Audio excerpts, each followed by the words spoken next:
Hello and welcome to Tap for Health. This short video takes you through the location of the points that we tap on for the emotional freedom techniques, or EFT. Now, the first point we tap on is on the side of the hand between the base of the wrist and the little finger there, and you use 2 or 3 fingers just to tap on the base of the hand. This is called the karate chop point, and you can do it on either side, doesn't matter. Some people do both.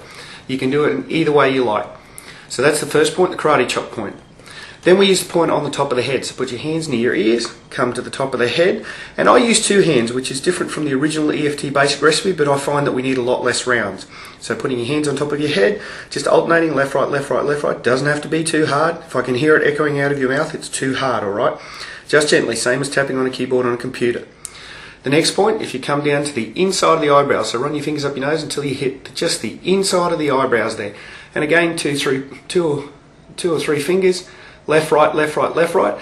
Doing alternating sides helps energies cross over from left to right, helps the brain connect up in all sorts of great ways, and helps your coordination. Now, I do it very quickly, but take your time, do it slow if you need to, until you get used to doing it. It's well worth persisting. Then come around to the side of the eyes, so just on the edge of the eye socket, not poking yourself in the eyes, just a little bit at the back. And again, left, right, left, right, left, right. Then you want to come around under the eyes, just to the bottom of the eye socket, so straight down from the pupils on the bottom of the eye socket, so still on the bone but not inside the fleshy bit.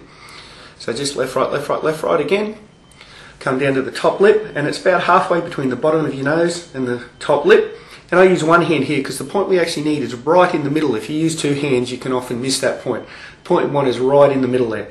So just one hand on there. Then come down basically to that crease in your chin, so halfway between your chin and that point in your bottom lip. And then the next couple of points, which are kind of the trickiest to find, which are the collarbone points here. And to find these points, put that finger in the V in the middle of your throat and come out from there, and you've got the inside of your collarbones. Most people have a couple of lumps there, which are the inside edges of your collarbones. And if you just drop down from those, you'll find there's a depression just below them. So you're right next to, but in that dent, just underneath the inside of the collarbones there. And again, left, right, left, right, left, right. Sometimes that happens and you're shifting energy. The next point we use is on the side of the body, and it's on the midline of the body. So I've got a seam of the shirt here. You'll find just on the midline of the body. You can do it this way, looking like a monkey. The kids love doing this. Or you can reach across and do it on either side like this. And how high is it? For men, it's about the same height as the nipples. For women, about the middle of the bra strap. So again, left, right, left, right, left, right. You can do it whichever way you like, as long as you're comfortable. That's the easiest way to get to it. Now, one of the points, additional points, if it's convenient to get to throw in, is called the liver point, and it comes from the nipples down to where a bra strap would be. And this is called the liver point, but for some women, or some men even, it's inconvenient to get to. You have to lift the breast to get to it. So do this one if it's convenient. It is very valuable to throw in, so maybe just do it in private. The last points I use in the shortcut method is the inside of the wrists. So about where you would take a pulse, you want to tap those points together on your wrists.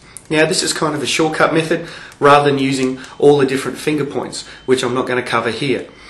Now, those are the points enough to get you started with the shortcut method of EFT, but remember, the EFT basic recipe is there for you to fall back on if you're finding you're not getting results with just the shortcut method.